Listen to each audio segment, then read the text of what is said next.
tuberkulosis. Nah, untuk gejalanya sendiri dari virus ini, penyakit ini, yang pertama, dia ini batuk lama. Batuk lama biasanya lebih dari 3 minggu, bisa 1 bulan, lebih dari 1 bulan juga. Pokoknya lebih dari 3 minggu. Kemudian, nah, bisa batuk berdahak atau batuk kering. Kemudian pasiennya biasanya orang yang terkena sakit TB ini mengalami penurunan berat badan. Kemudian sering berkeringat di malam hari. Kemudian juga kadang ada yang disertai dengan batuk darah. Untuk gejala dari TB paru itu sendiri. Nah, untuk penularannya sendiri mungkin sama penularannya seperti corona juga. Dia beda. Kalau corona itu disebabkan oleh virus, sedangkan untuk TB paru ini disebabkan oleh bakteri. Seperti itu. Sama penularannya melalui udara. Kalau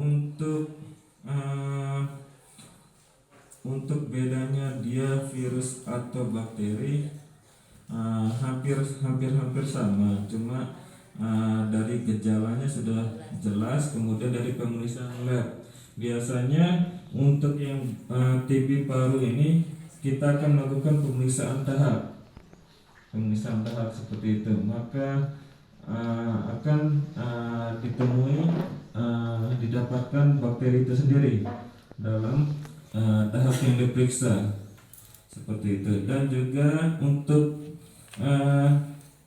TB paru ini sudah ada obatnya, jadi tidak usah takut. Misalnya kalau ada yang keluarganya atau tetangganya yang batuk lama lebih dari 3 minggu tidak sembuh-sembuh, terus berat badannya turun, kemudian sering berkeringat di malam hari, kemudian batuknya kadang bercampur darah, bisa segera diperiksakan di puskesmas seperti itu, dan sudah ada obatnya.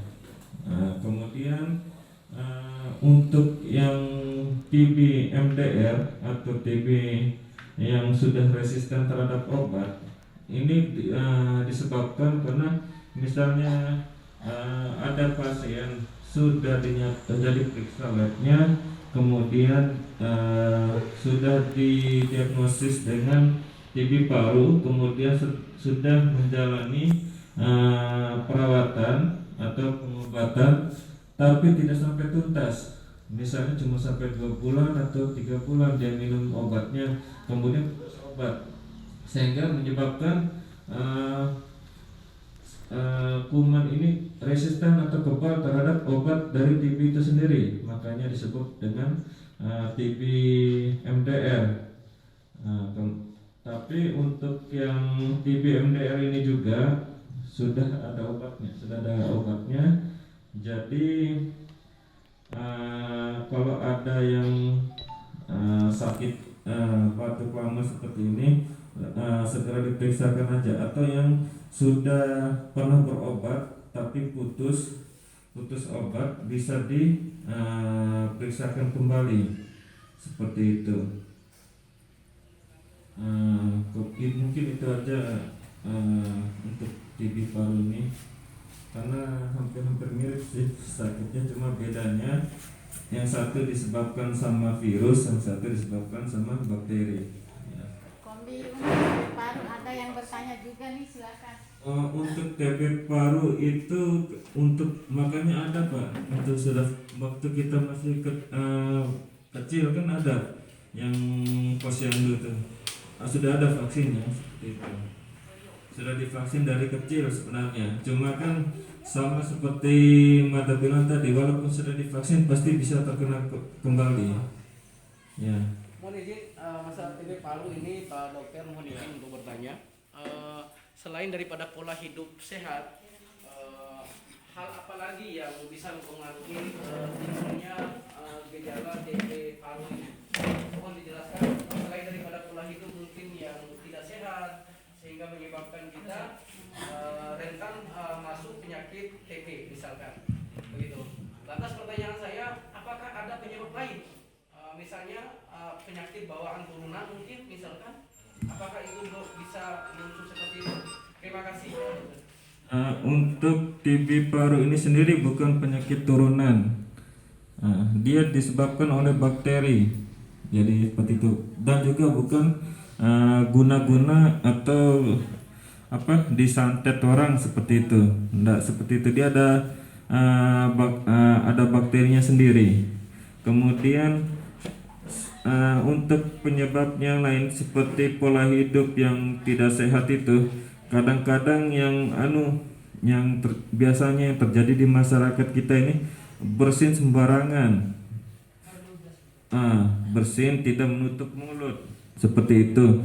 Kita lagi ngobrol sama teman, tiba-tiba bersin, kan seperti itu.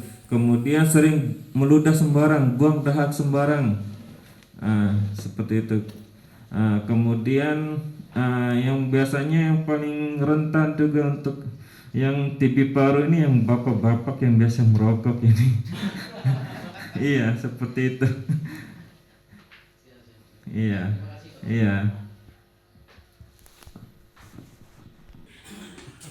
Saya masalahnya tidak banyak.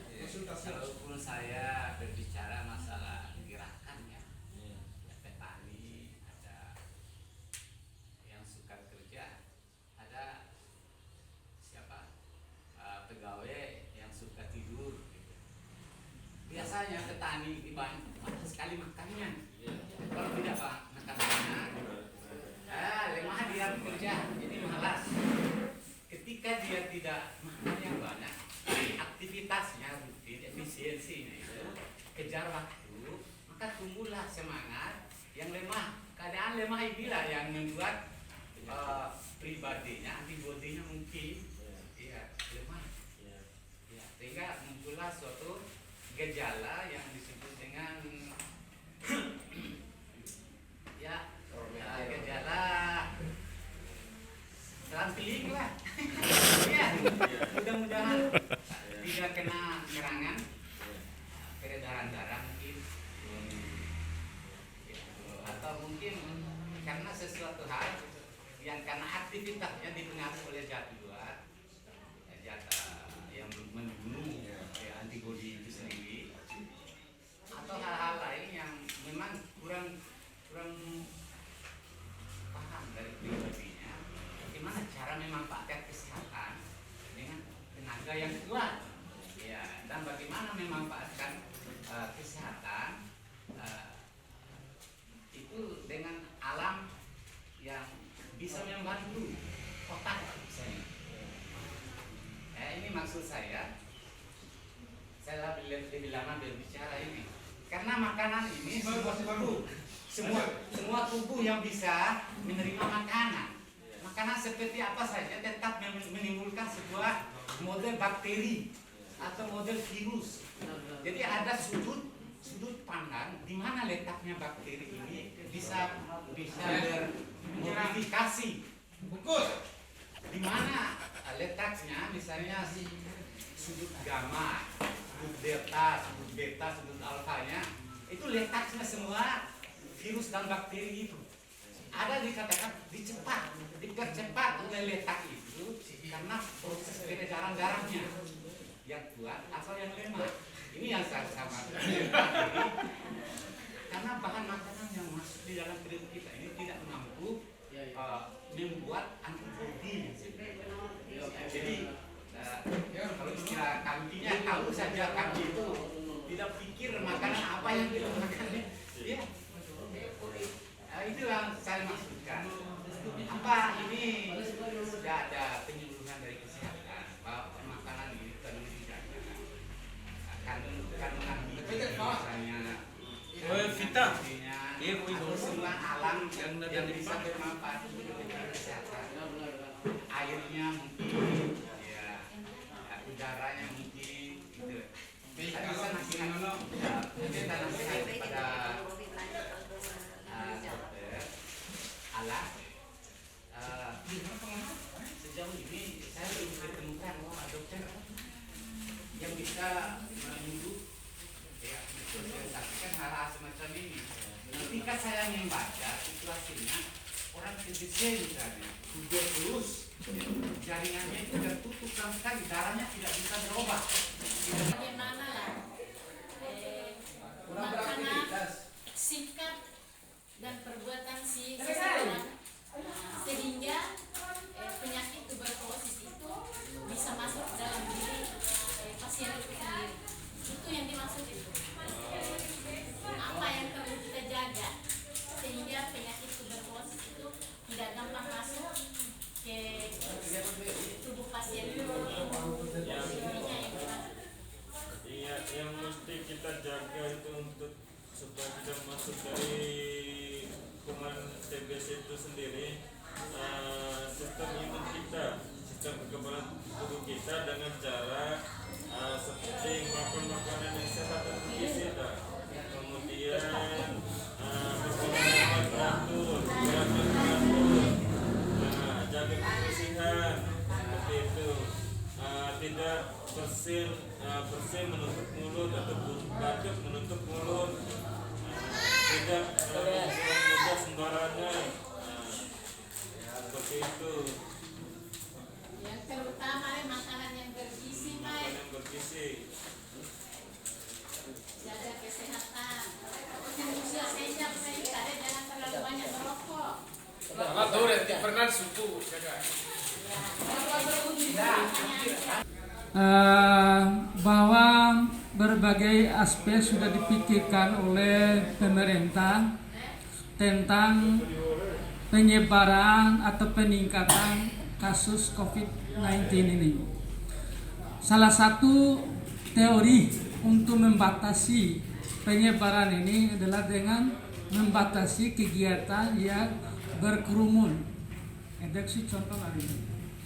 Karena sholat ini mengenai dokter kandil bahwa penularan COVID ini kebanyakan dari kontak, baik itu lewat sentuhan maupun lewat udara. Kalau kita sering di tempat yang tidak banyak hampa, kan jelas virus itu akan menyebar. Maka lahirlah kebijakan pemerintah itu, baik dari MUI ataupun apa semuanya itu, sehingga bagi daerah yang zona merah itu memang diarahkan untuk ditiadakan. Itu salah satu ikhtiar Raud Andayo untuk membatasi penyebaran luasan.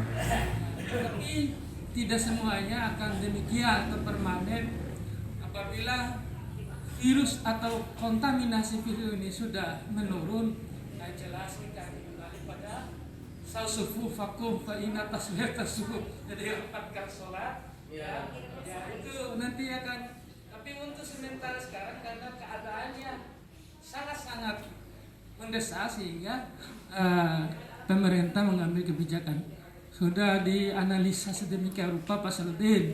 Ya tidak akan muncul begitu saja karena sudah dipikirkan resiko menenggai itarannya. Dampaknya ilusi yang akan datang kan gitu ya, hanya itu singkatnya. Mada ucapkan terima kasih bahwa kegiatan di sini ini sangat hidup, komunikatif dalam menyampaikan sosialisasi. Jadi mada simpulkan inti dan sosialisasi kayak memberikan edukatif terhadap masyarakat, jangan ada salah paham, kemudian salah persepsi bahwa vaksin itu sebenarnya bukan membunuh virusnya, tapi memberi kekebalan tubuh pada kita yang menerima vaksinasi.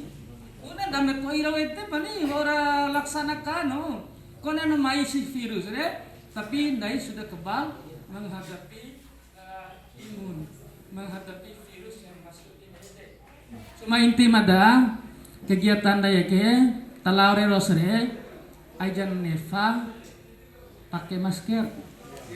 Ya, doa lajore jaga ibu jarak. Ya, itu menghindari pesulit. Kemudian sebelum menghadiri dewa seperima laju sebagai protokol kesehatan itu ya. Jadi sampai yang terakhir 5 itu adalah berdoa. Memang kita tuh harus berdoa karena Allah yang menentukan nasib kita. Karena dunia mata guru lagi pas itu ya ujian yang sangat berat. Ya, itu yang bisa Anda sampaikan dan sepertinya ada ucap terima kasih. Mix saya kembalikan pada protokol agar kegiatan kita sedikit. Baik, terima kasih Bapak dan Ibu peserta hadirin sosialisasi pada kesempatan ini. Sosialisasi TB Paru dan COVID-19 kita batasi dan kami sampaikan terima kasih pada Pak Dokter dan tim dari Puskesmas Monta atas kesempatannya memberikan edukasi tentang COVID-19 dan TB Paru. Dan mari kita tutup acara ini dengan sama-sama membaca hamdalah. Alhamdulillahirrabbilalamin. Wassalamualaikum warahmatullahi wabarakatuh.